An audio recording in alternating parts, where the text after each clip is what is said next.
എല്ലാവർക്കും നമസ്കാരം. കോഡർ മലയാളി എന്ന ഒരു പുതിയ യൂട്യൂബ് ചാനലിലേക്ക് ഞാൻ എല്ലാവരെയും സ്വാഗതം ചെയ്യുകയാണ്.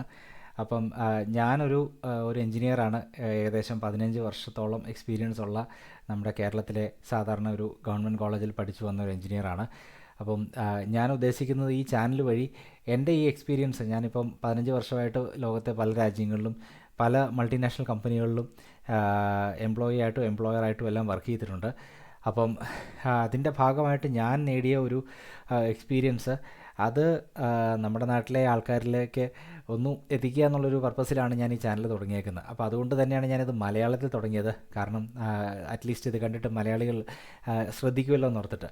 കാരണം ഇത് +2 അല്ലെങ്കിൽ ഒരു 10ാം ക്ലാസ് തുടങ്ങിയുള്ള പിള്ളേർക്ക് എല്ലാവർക്കും ഉപകാരപ്പെടുമെന്ന് പ്രതീക്ഷിക്കുന്നു.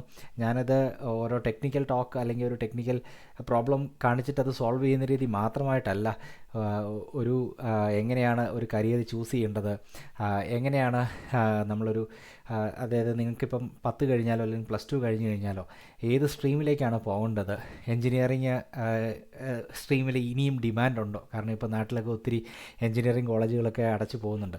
അപ്പം സീറ്റുകളില്ല.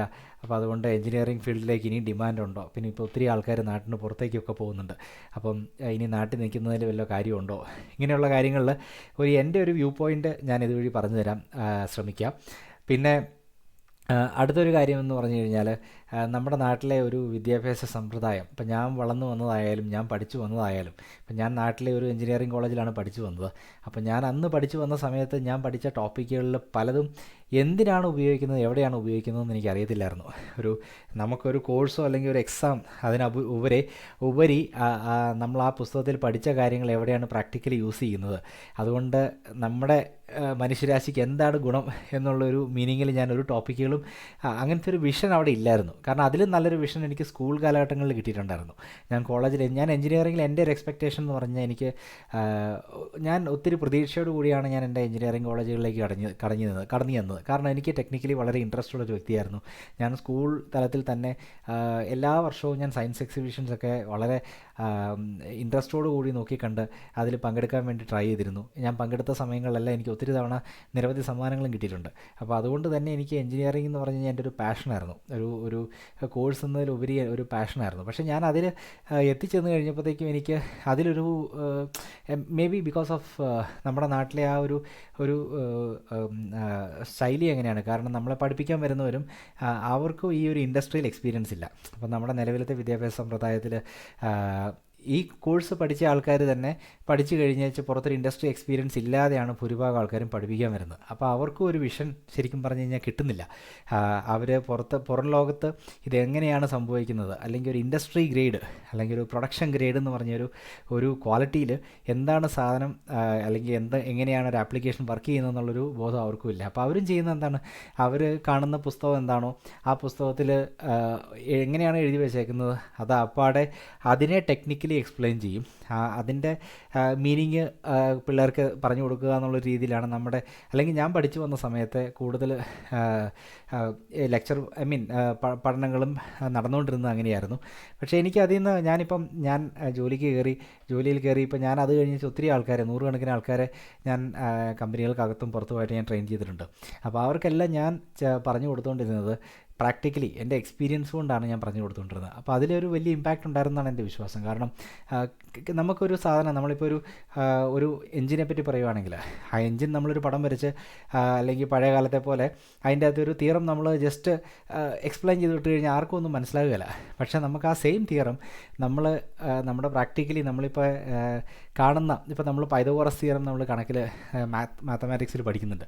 പക്ഷേ നമ്മളത് എവിടെയാണ് പ്രാക്ടിക്കലി യൂസ് ചെയ്യുന്നത് നമ്മൾ ആരെങ്കിലും പഠിക്കുന്നുണ്ടോ?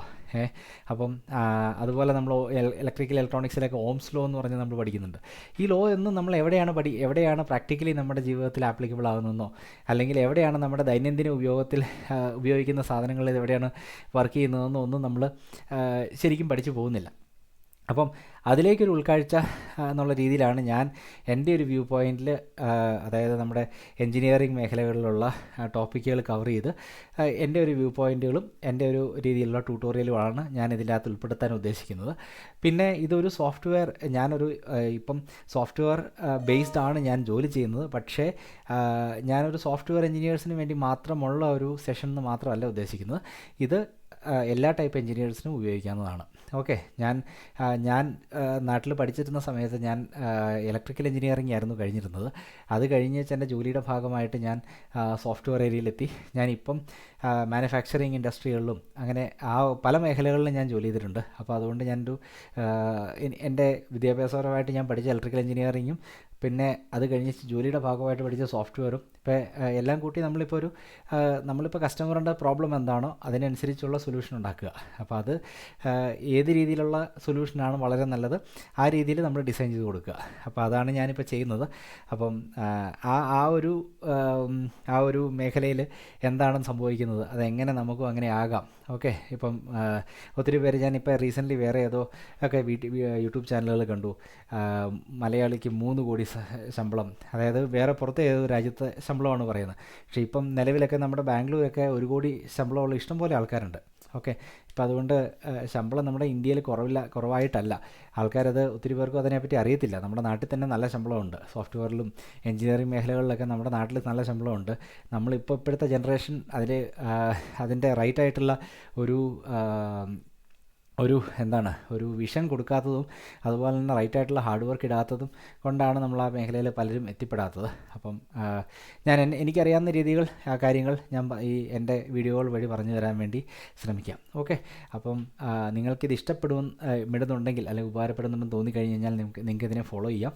പിന്നെ ഇത് എക്സ്പീരിയൻസ്ഡ് ആയിട്ടുള്ള ആൾക്കാരെ മാത്രം ഉദ്ദേശിച്ചല്ല, ഇത് സ്കൂൾ കുട്ടികൾ തുടങ്ങിയുള്ള ആൾക്കാരിൽ കേൾക്കാവുന്നതാണ്. കാരണം ഞാൻ അതുപോലെ വളരെ സിംപ്ലിഫൈ ചെയ്ത് കാര്യങ്ങൾ പറയാൻ വേണ്ടി ശ്രമിക്കാം. ഓക്കെ, അപ്പം വീണ്ടും കാണാം. Thank you.